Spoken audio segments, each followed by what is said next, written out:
আসসালামু আলাইকুম গাইস, আপনারা কেমন আছেন? আমি তো আলহামদুলিল্লাহ ভালো আছি। সবাইকে জানাই জুম্মা মোবারক। আজ শুক্রবার, পবিত্র দিন।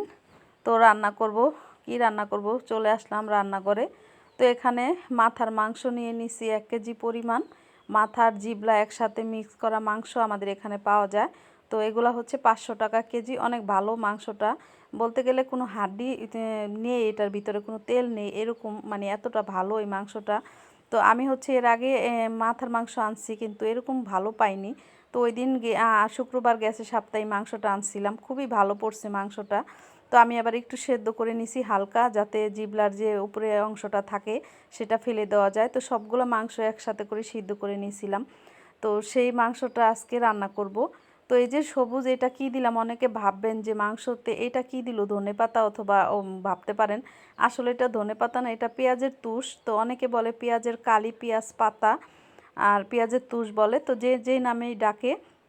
তো আমি হচ্ছে এটাকে পাটায় বেটে নিছি, আর হচ্ছে এখানে পেঁয়াজ কুচিও দিছি, তারপরে আদা রসুনের পেস্ট দিলাম, জিরা বাটা দিলাম, হলুদের গুঁড়া দিলাম, মরিচের গুঁড়া, ধনিয়া গুঁড়া, আর মাংসর যে মশলাটা আমার ঘরে থাকে আমি গুঁড়া করে রাখি সেই মশলাটা দিলাম, ধনিয়া গুঁড়া দিলাম, আর হচ্ছে স্বাদ মতো লবণ আর তেল।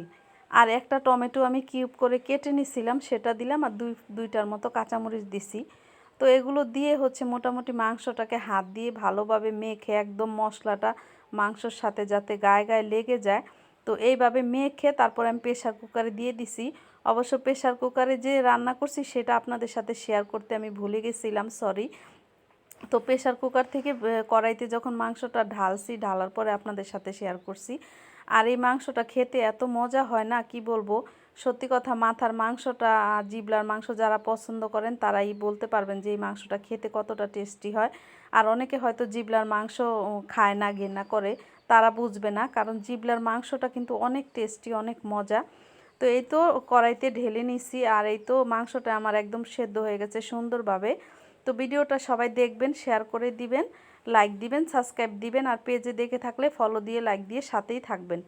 তো সবাই দেখতে থাকুন ভিডিওটা। আর এই তো রান্নাটা হয়ে গেছে। আর আমি যে পেঁয়াজ বাটাটা দিছি, পেঁয়াজের যে পাতাটা বাটা দিছি সবুজটা, সেটা দেওয়াতে কিন্তু আমার তরকারিটা কিন্তু সবুজ হয়নি, দেখুন কালারটা কিন্তু সুন্দরই হয়েছে।